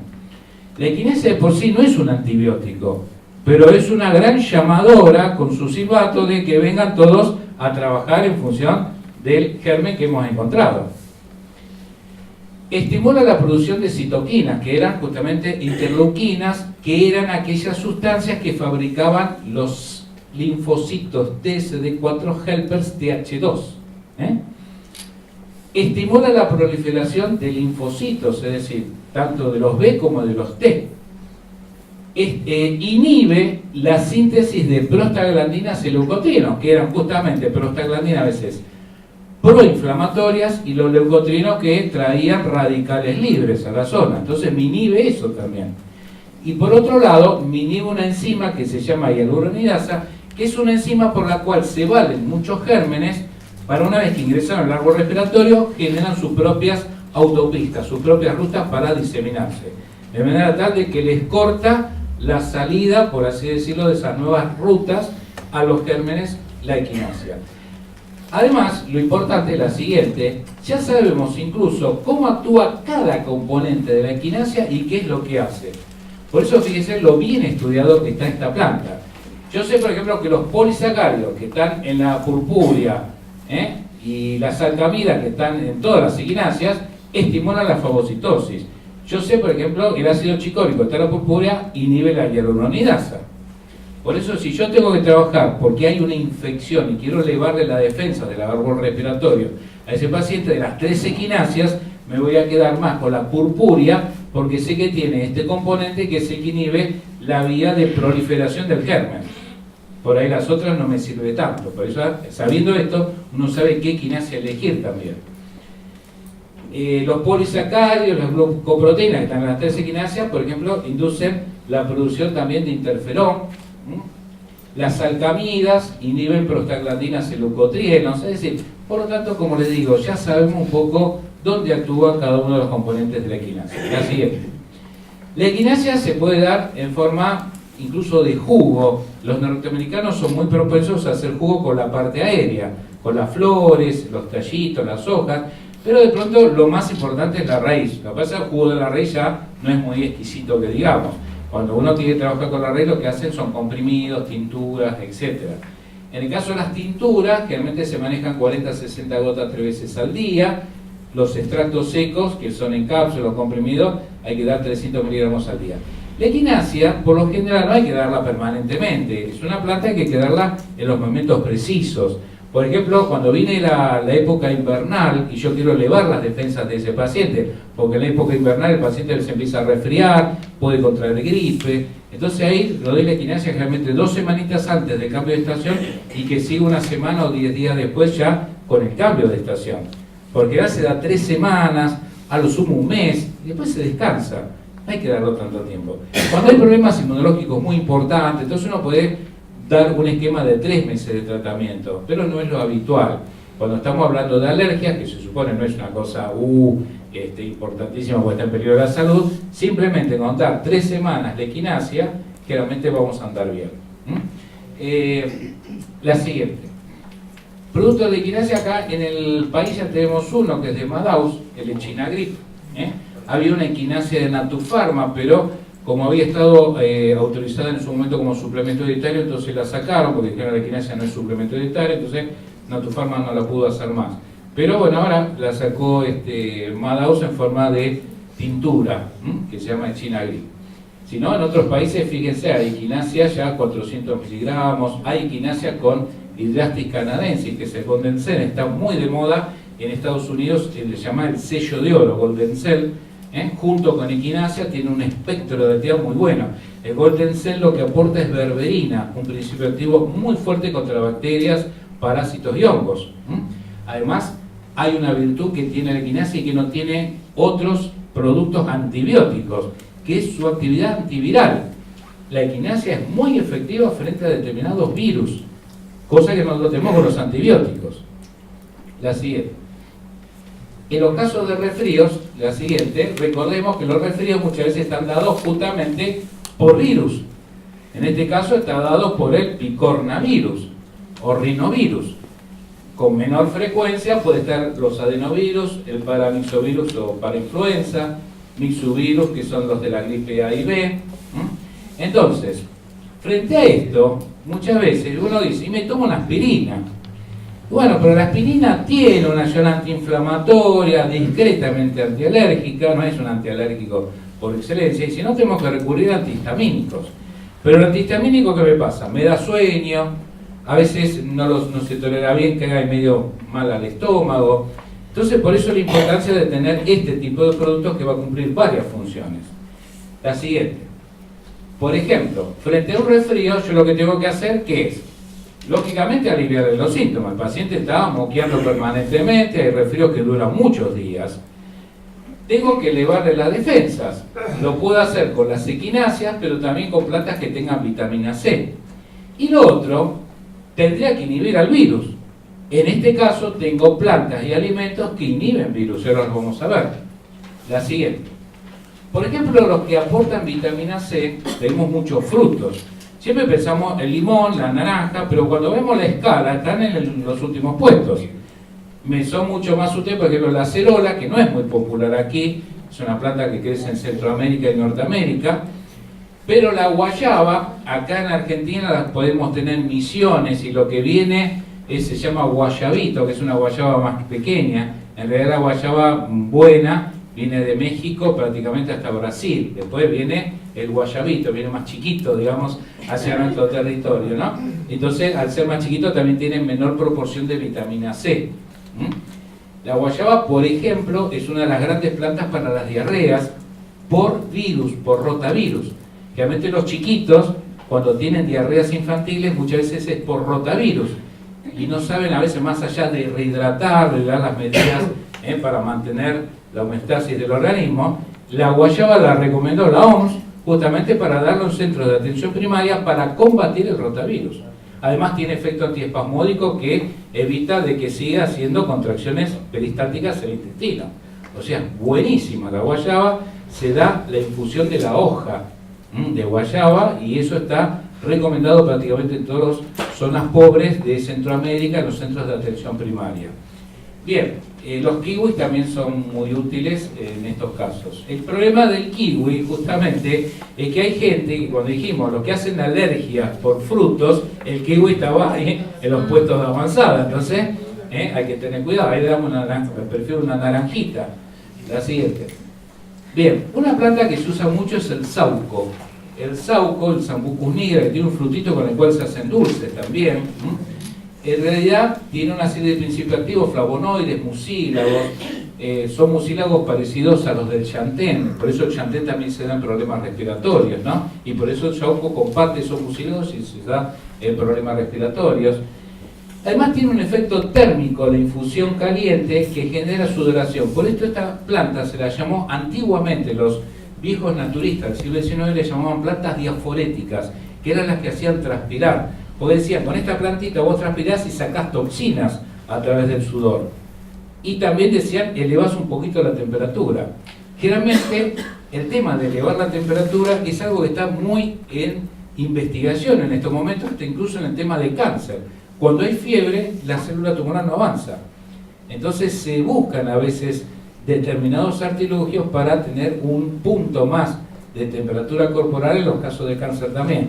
En este caso, lo que hace la infusión genera un poco un efecto térmico. Lo que hay que hacer es se toma muy caliente en estos casos, la infusión bien calentita, o sea, muy tibia no, pero bien calentita puede subir a 1 grado la temperatura corporal y de esa manera empieza también el proceso de sudoración, ¿no? Por eso era la planta diaforética por excelencia. Acá tenemos un ensayo clínico randomizado versión control con placebo, demostró mejorías clínicas, 40 pacientes con resfrío, se dio durante 3 días. En cambio, el grupo placebo tardó 6 días en recuperarse el resfrío, dándole una planta placebo. Entonces, en realidad, trabaja realmente acortando el periodo de resfrío, lo que es el saúco. El saúco además suele darse en gripes o para prevenir los cuadros gripales. La siguiente. Dentro de los antivirales, por lo menos los ensayos in vitro, Una preguntita, ¿cómo viene el saúco? ¿Como tintura? y lo vas a conseguir en tintura o en infusión de las partes aéreas. Las herboristerías dietéticas suele estar la bolsita de saúco con las florcitas y la parte aérea, y si no, tintura de saúco. En el caso de los antivirales, por ejemplo, son interesantes porque se han ensayado, fíjense el caso de los rinovirus, que son los responsables de la mayoría de los cuadros de resfrío. ¿Qué actúa? La tintura de Marcela. La Marcela es una planta que se usa, por ejemplo, en infusión, en tintura para problemas digestivos. Sin embargo, es altamente efectiva frente al rinovirus. El eleuterococo, que es el ginseng siberiano, la tintura, el ginseng siberiano se da para la inmunidad, para un montón de cosas, pero es altamente efectivo en los casos de resfrío. Lo mismo que el jengibre. Un té de jengibre también es útil en los casos de resfrío. Entonces uno lo que puede hacer, a veces cuando viene el invierno, sabemos que nos resfriamos a repetición, podemos tomar tintura de Marcela o tintura de eleuterococo o tecito de jengibre, o tintura de jengibre también. Frente a la parainfluenza, fíjense que actúa ¿quién? El hipérico, que lo teníamos como antidepresivo. Sin embargo, una tintura de hipérico nos va a ser útil frente a la presencia y confirmación de virus de parainfluenza. Y fíjense qué interesante, el tecito de hojas de olivo, que lo tenemos el olivo para colesterol, para hipertensión arterial, y sin embargo acá lo tenemos como responsable de poder atacar virus de la parainfluenza. En el caso del sincicial respiratorio funciona muy bien la sangre de drago. Esta es una resina que está en árboles del Amazonas, que cuando se toma por interna cicatriza muy bien las úlceras gástricas, se da en las gastritis. Pero acá es aquí el problema, que la sangre de drago, o sea, problema bueno, ¿no? Porque dándolo también me sirve justamente para lo que es el virus sincicial respiratorio. La ortiga, tanto la infusión como la tintura, me sirve para sincicial respiratorio, lo mismo que el eleuterococo. El jengibre también me sirve para sincicial respiratorio. Es decir, también uno dirá, esto es in vitro, sí es in vitro, pero ¿quién me hace un ensayo clínico contra un virus con pacientes con el té de jengibre? ¿Qué laboratorio hay que lo banca? No lo banca nadie, no lo hace nadie. Cuando sacan un antibiótico tienen que pasar también por el estudio in vitro y después de ahí te hacen el ensayo clínico. Pero por lo menos lo vamos viendo, podemos ir probando ante la nada, porque frente a los virus, desde el punto de vista de la medicina oficial, y no tenemos mucho, la ciclovir y todo eso, ya sabemos que mucho nos sirve. Entonces, tenemos esto que de última, tomaste una tintura de Marcela, no te funcionó, por lo menos te funcionó como digestivo. De alguna manera, por algún lado te la pega. Pero, digamos, esto sirve de avanzada para poder ir investigando y después cada uno hace sus conclusiones. Yo, por ejemplo, la tintura de Marcela y la infusión de Marcela la hemos usado mucho en los cuadros de resfríos a repetición y realmente el paciente sí, viene con resfrío, le damos. La Marcela actúa más bien, no cuando el tipo está moqueando y ya te lo para, no, pero sirve muy bien para evitar la recidiva. Para el tipo, una vez que superó el trance, le doy la Marcela y el tipo ya no me hace el resfrío a repetición. La siguiente. Hay un aperitivo de Marcela, que se llama Marcela. Ah, sí, en Uruguay es muy común. Acá no tanto, pero en Uruguay es famoso el aperitivo de Marcela, porque es una planta amarga. Claro. ¿Mm? Bueno. Es un tipo vermú. Claro, exactamente, pero es de los tipos amargos, por lo general. El jengibre, además, tiene una actividad frente al rinovirus, tiene una actividad sobre el virus sincicial respiratorio, pero es muy útil. Si yo doy una infusión, lo tengo que hacer porque lo que se usa es el rizoma, es esa parte medio gruesa, con el rizoma fresco, es decir, no con el seco. Muchas veces nosotros recomendamos hacerlo seco porque ya, digamos, está deshidratada la planta y de esa manera los principios activos están mejor concentrados. Sin embargo, acá es al revés.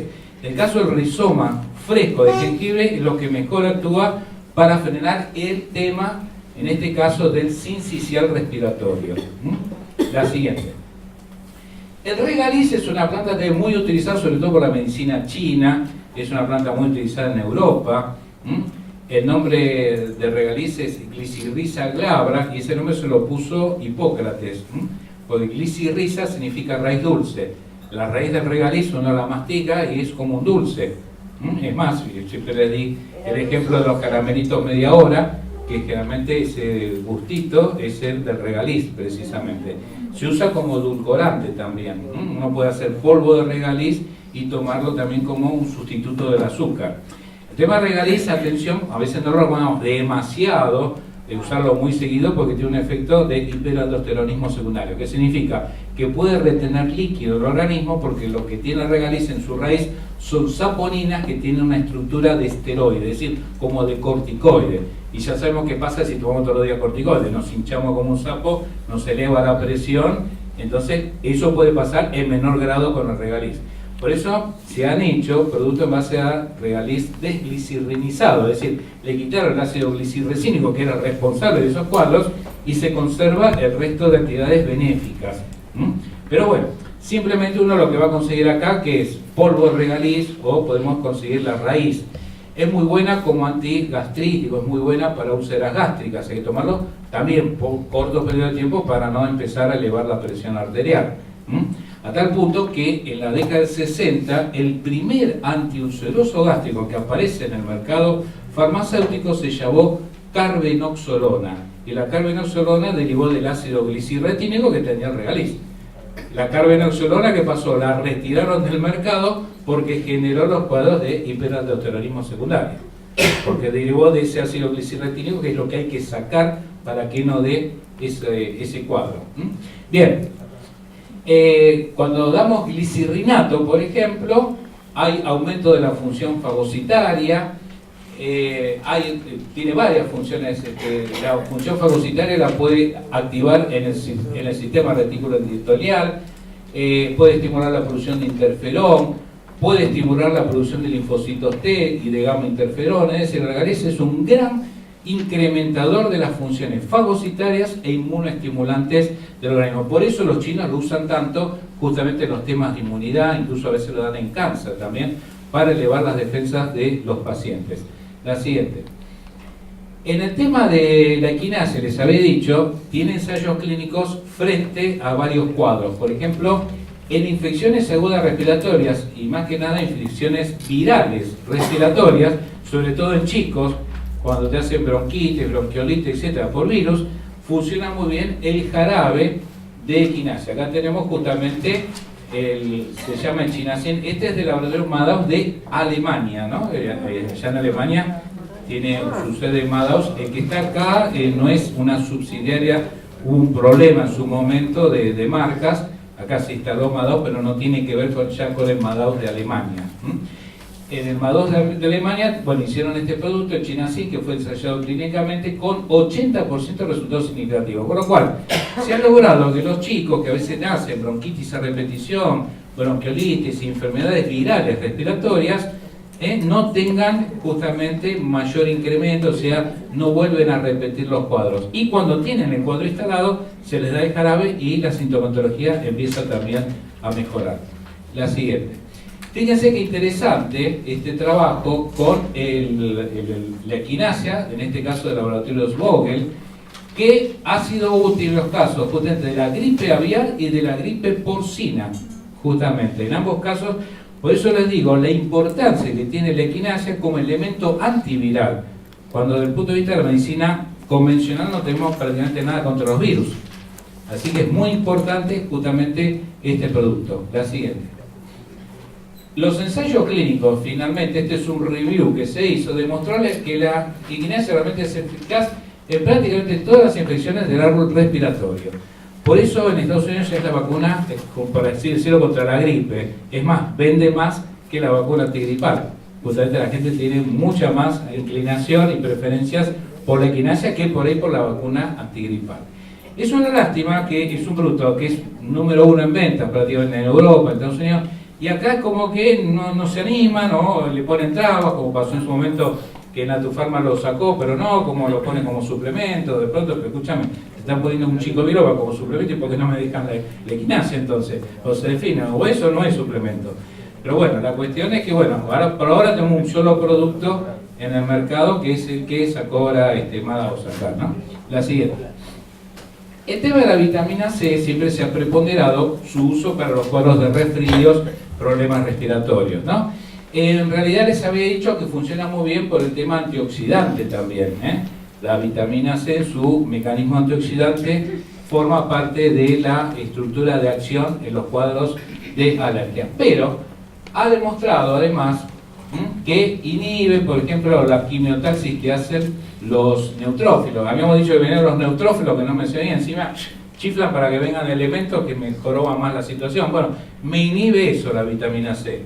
Además, me genera una proliferación de linfocitos T, me aumenta la síntesis de inmunoglobulinas, sobre todo en cuadros infecciosos. Cuando doy vitamina C, acorto la duración y severidad de los cuadros de resfríos.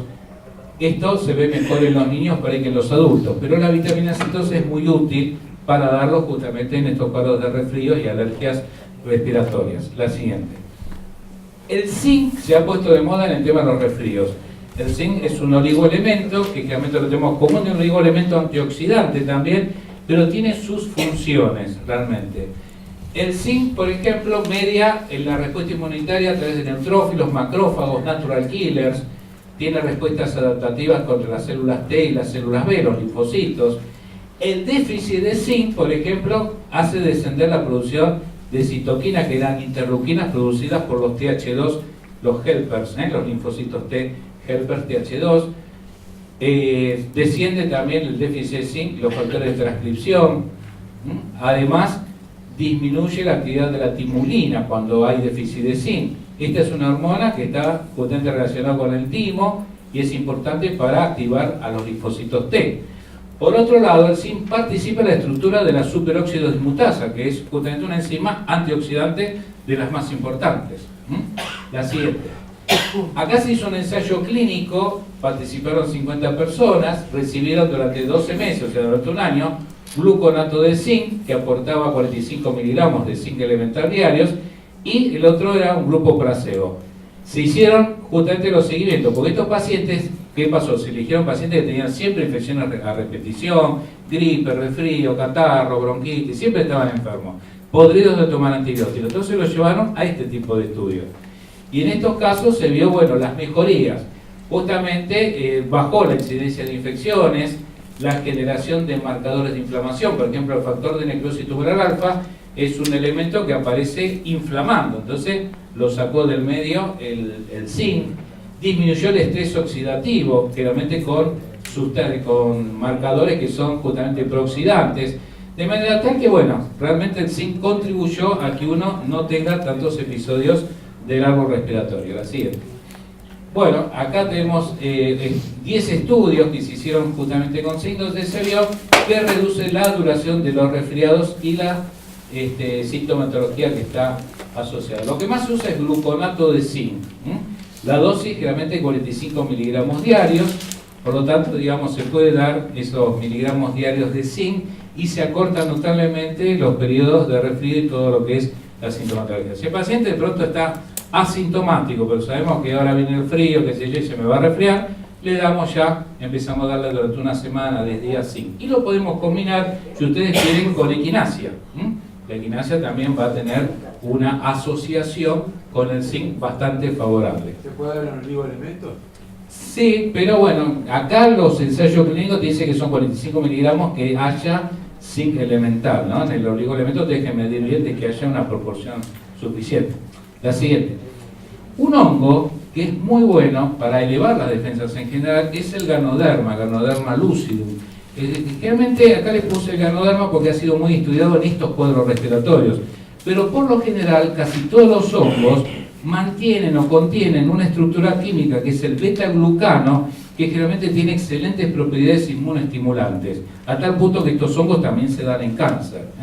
Por ejemplo, tenemos el shiitake, el maitake, y en este caso el Ganoderma, son hongos realmente muy útiles porque tienen una gran cantidad de acciones, ¿no? Por ejemplo, incrementa la producción de citoquinas relacionadas justamente con los procesos alérgicos.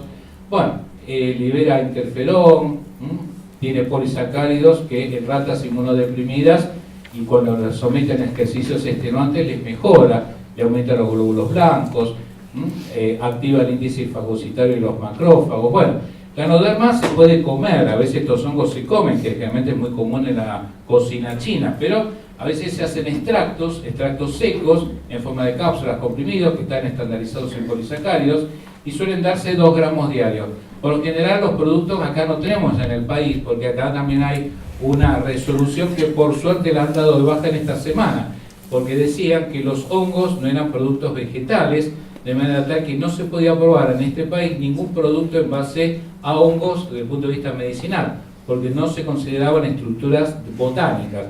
Realmente uno cuando abre un libro de botánica, hasta enseguida vemos el capítulo de hongos. ¿No? Está. Porque bueno, por el tema de la clorofila, entonces no son vegetales, bueno, pero está en todos los libros de botánica. La cuestión es que ahora saltó por suerte a favor y ahora sí se van a poder aprobar hongos desde este punto de vista, ¿no? Se consideran como alimentos vegetales. En este caso, entonces, el Ganoderma, bueno, no tenemos ningún producto en el mercado, pero se manda a veces preparar en farmacia que tiene los extractos y generalmente si logramos una concentración de 2 gramos diarios, estamos con una buena performance desde el punto de vista inmunológico. Disculpame, porque en el barrio chino están vendiendo el Ganoderma en soles, sí, como café. Claro, yo en el barrio chino a veces le tengo medio desconfianza, ¿no? Porque hay que ver quién te lo vende. Sí, sí, hay que ver los controles de calidad, ojo, pues estos son hongos que tienen que estar libres de determinados contaminantes también, ¿no? Pero bueno, si está aprobado para más, será mejor. La siguiente. Bien, el asma habíamos dicho que es un problema alérgico, ¿no? O sea, todo lo que antígenos que entraba por la vía respiratoria daba rinitis, poliposis, resfríos y cuando se mete más adentro del rabo respiratorio, asma. Asma bronquial es un problema inflamatorio de tipo alérgico. La siguiente. Afecta a un porcentaje, casi 3,5 a 7% de la población mundial, según los países, más en Europa, Estados Unidos hay más incidencia y menos incidencia en Asia. En Argentina hay 1,6 millones que están afectados, hay casi 5 millones solamente en Estados Unidos que son niños. Ojo con los niños asmáticos, porque a veces se consideran asmáticos y son alérgicos a la leche. Entonces hay que, a veces en la prueba, primero sacarle la leche y ahí te mejoran. Eso es importante siempre como prueba diagnóstica. Bueno, el problema del asma que genera muchas ausencias escolares, entonces es un problema serio desde el punto de vista educativo también.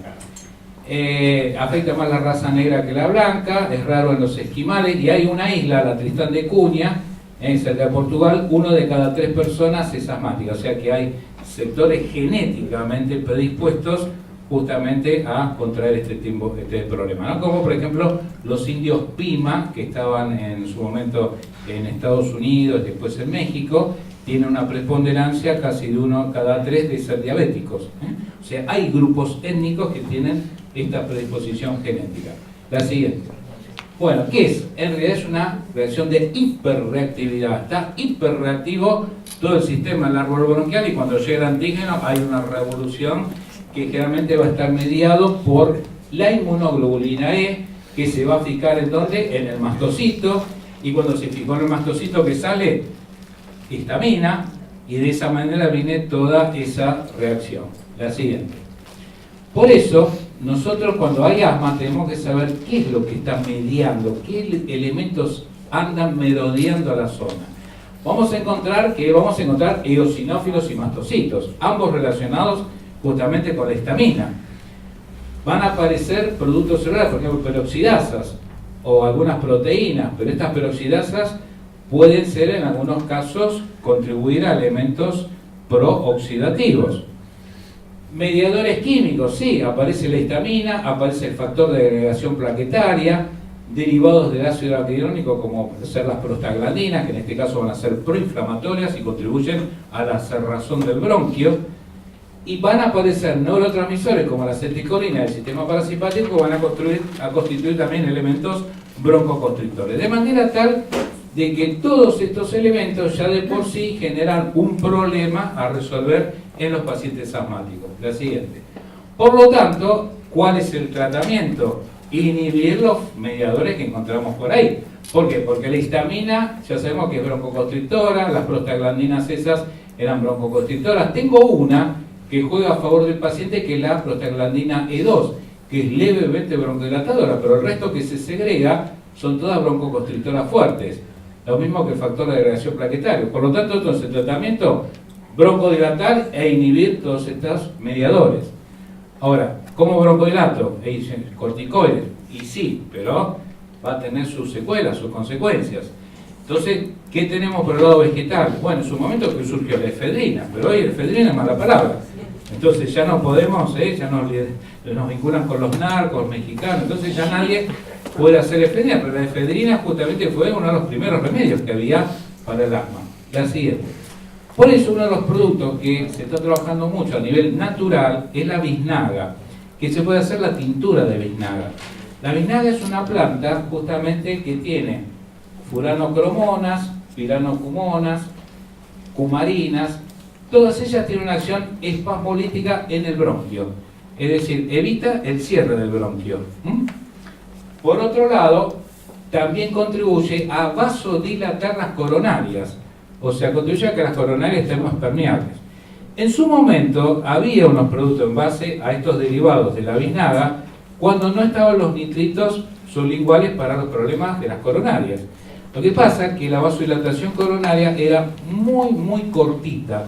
Entonces el tipo estaba con el Angor, qué sé yo, tomaba esto, liberaba, pero a los 2 minutos había que volver a tomar para seguir manteniendo la vasodilatación coronaria. Entonces estaba tomando 8 o 10 comprimidos más o menos dentro de la primera hora. Entonces los nitritos, con una acción más prolongada, empezaron a sustituir a los derivados de la biznaga. Pero la biznaga, fíjense, a tal punto del árbol respiratorio, que ha sido la bisnadina el precursor del cromoglicato de sodio, que es lo que a veces está en las guardias para las crisis asmáticas. El cromoglicato, el cromolín, etcétera, son productos que resuelven a veces una crisis aguda asmática. ¿Y de dónde derivó? De la biznaga.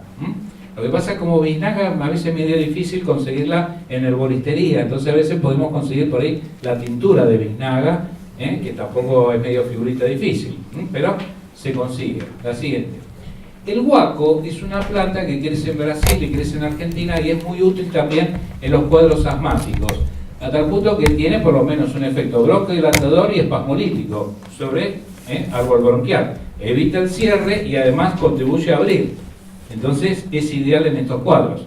Lógicamente uno preguntará, ¿y es tan efectivo como un corticoide? No es tan efectivo como un corticoide, pero voy sumando cosas, es decir, una tinturita de biznaga por acá, una infusión de guaco por allá, bueno, voy sumando elementos más algún antihistamínico del mundo vegetal de los que hemos hablado, van a contribuir a que el paciente dentro de todo esté mejorcito. Tiene además una acción expectorante, esto es interesante porque a veces hay secreciones y facilita la salida de mucosa del árbol respiratorio. La siguiente. El eucalipto es algo interesante en el árbol respiratorio también, es un elemento que ayuda en los casos de asma. Fíjense que, por ejemplo, se ha demostrado que disminuye la producción de las citoquinas proinflamatorias, como la 1-beta y el factor de necrosis tumoral alfa, inhibe la producción de mediadores, que era de manera incluso similar a la budesonida, que se da justamente como inhalador. Un ensayo clínico en asma, 32 pacientes adultos de ambos sexos, 600 miligramos diarios de extracto seco de eucalipto, redujo la toma, por ejemplo, de prednisolona. Es decir, que se puede dar incluso como elemento para empezar a bajar los corticoides ya. Así que recuérdenlo, el eucalipto, podemos hacer el extracto seco, es lo mejor, que es donde está más concentrado, pero bueno, si no, tenemos la infusión o podemos hacer una tintura. La siguiente. Esta es de la medicina popular argentina, algunas plantitas que pueden contribuir. La siguiente. En el caso de resfríos, generalmente el chañar se usa mucho. Incluso hay el arrope de chañar, que es muy común en Santiago del Estero, Tucumán, el NOA. Son los frutos machacados y remojados en agua, se hacen hervir, se cuelan, se vuelven a hervir hasta que encuentran una consistencia un poquito más consistente, valga la redundancia, y se consume. Está dado para resfríos, en casos de tos y también en asma. No tenemos ensayos clínicos, pero la medicina popular por lo menos lo recomienda y te dice a la gente que funciona. La siguiente. La anacahuita es otra de las plantas que también se usa en resfríos, catarros y también como coadyuvante en asma. No tiene ensayos clínicos, pero bueno, algunos componentes del aceite esencial, sobre todo el 1,8 ciñol, que lo tiene el eucalipto también, pueden contribuir a su efecto. La siguiente. Los berros son muy útiles en los cuadros respiratorios. La siguiente. Fíjense, por ejemplo, que 100 gramos de berro dan la dosis diaria recomendada de vitamina C y el 80% de las vitaminas A, B1, B2, B6, calcio y hierro. O sea, cuando hay anemia, den berro también. Se puede hacer jugo de berro con la soja, con estas modernas procesadoras. El tema del berro es que hay que limpiarlo muy bien. Es una planta de ámbito húmedo. Puede tener algún huevito de fasciola hepática, así que hay que lavarlo muy bien. Y los jugos de berro, generalmente con muy poquita cantidad, 30 mililitros por ejemplo, ya actúan para darnos todas estas cualidades, ¿no? El tema de, mejor todos los días estamos consumiendo berro, bueno, puede dar por componentes que pueden alterar la tiroides, temas justamente de hipertiroidismo. La siguiente. Los remedios de la abuela para estos temas, la siguiente, y la cebolla. No podemos dejar de lado la cebolla porque, piensen por ejemplo en Ecuador y Perú, combaten los resfriados y las alergias bronquiales haciendo ingerir la decocción de una rodaja de cebolla con leche y miel, bebiendo la infusión antes de acostarse. Realmente a veces las crisis respiratorias vienen a la noche cuando uno se acostó, porque ahí baja el sistema de defensa. Por eso todos los problemas a la noche siempre son graves. Los ataques cardíacos, ¿dónde vienen? A la noche. Tenemos todo el sistema de defensa en reposo. Entonces, la cebolla tiene esta particularidad. ¿Qué es lo que actúa la cebolla? La quercetina. Es un estabilizante justamente de la membrana del mastocito. La quercetina se encuentra con el mastocito y se para, no te desgranules, no saques justamente la histamina. Entonces, evita la salida de histamina. Esto es muy importante en estos casos. Además tiene un efecto antiespasmódico, la quercetina, que ha sido similar, por ejemplo, al cromoglicato de sodio, que era justamente producto de la biznaga. La siguiente. El jugo de cebollas, por ejemplo, tiene un componente que se llama difeniltiosulfinato, demostró actividad antiinflamatoria superior a la prednisolona en modelos animales, o sea, superior al corticoide. Esto sería útil en asma bronquial. Además, el jugo disminuyó la broncoconstricción inducida por histamina en ratas. A las ratas le dieron histamina para que generen todo el cuadro alérgico y cuando le dan la cebolla, disminuye todo. Después, el jugo genera un 50% de menor cuadro justamente de broncoconstricción. Hay que tomar jugo de cebolla en los pacientes asmáticos. Producen casi un 50% de la broncoconstricción. ¿Qué pasa? Nadie se anima con el jugo de cebolla, llama el corticoide. Pero bueno, después no me lo movemos con el corticoide, ¿no? ¿Y cuál es la dosis del jugo de cebolla? Bueno, el jugo de cebolla generalmente es un vasito. Lo que pasa es que algunos dicen un vasito, no un vasote. 30 mililitros, con 30 mililitros más o menos andamos, ¿sí? No, se puede endulzar con miel, como hacen en Perú. Le pones un poquito de miel y dale que va. La quercetina, como dijimos, estabiliza la membrana para que no salga la histamina. tiene además adenosina. La adenosina mejora la disponibilidad de oxígeno. Esto es importante porque al paciente asmático le falta oxígeno. Entonces la adenosina de la cebolla mejora la entrada del oxígeno. Y por otro lado, inhibe a la clamidia, que se ha relacionado pacientes que tienen clamidia en el organismo con ataques asmáticos. La clamidia es como que genera alguna toxina, algún elemento que colabora con la broncoconstricción, de manera tal que acá tenemos otro elemento también importante, el juguito de cebolla, como decía nuestra abuela. La siguiente. Bien, esta es una enzima, la serrapeptasa, muy interesante porque la fabrica ¿quién? El gusano de seda. En su intestino el gusano secreta esta enzima que cuando la prueban en humanos ha dado una revolución importantísima como antiinflamatorio, como antialérgico. Realmente es muy interesante. Por ejemplo, frente a Staphylococcus aureus, el estafilococo generalmente para perpetuarse en una región y quedarse ahí, ¿qué es lo que hace el tipo? Genera un film adhesivo, es decir, genera un pegamento para que nadie lo saque ahí, anda a sacarlo cuando genera el film. Por eso es tan resistente el estafilococo. ¿Qué es lo que hace la serrapeptasa? Le inhibe la generación del biofilm adhesivo. Entonces esto es importantísimo para erradicar el estafilococo. Y a veces pasa en las infecciones hospitalarias, sería utilísimo contar con serrapeptasa. El cepo bendito no ingresa, porque acá no lo hacen esto, hay que traerlo de afuera. Se incrementa, fíjense qué interesante, incrementa la actividad de los antibióticos, por ejemplo, penicilina G, ampicilina, gentamicina y el cefotamo. Entonces, la dosis que hay que dar, claramente en niños son 15 miligramos y en adultos 30 miligramos de serrapeptasa. Esto, ojalá pueda aparecer este producto en el mercado, realmente es muy interesante, sobre todo en los cuadros nosocomiales, en infecciones que a veces son hospitalarias y cualquier problema del árbol respiratorio, ahí actúa realmente muy bien. Fíjense que se ha recomendado en asma, resfríos, gripe, mejora la fluidez y la eliminación del esputo, o sea, cuando hay esputo actúa como una CEMUC, permite la liberación de lo que está acantonado en el árbol bronquial. La siguiente. Bueno, ya vamos finalizando. De los temas de las alergias que entran por piel, el eczema atópico es un grave problema, a veces que se ven los chiquitos, generalmente. Los chiquitos con eczema atópico, a la larga después se curan solos, pero mientras son chiquitos, están con esa piel toda generalmente agrietada, recontra seca, es un problema para ellos porque vestirse, todo eso les roza la piel y es muy molesto. Pero bueno, fíjense qué interesante, se ha hecho una crema con vitamina B12. Alguien diría, no lo tenía. Vitamina B12 al 0,07%, aplicado 2 veces al día en forma de crema. Ya hay un producto, no lo tenemos acá en el mercado, es el Regivider, que realmente ha andado muy bien para atenuar estos cuadros. Otra de las cosas que actúa, la siguiente, en eczema atópico, es el ácido gamma-linolénico que está presente en la prímula.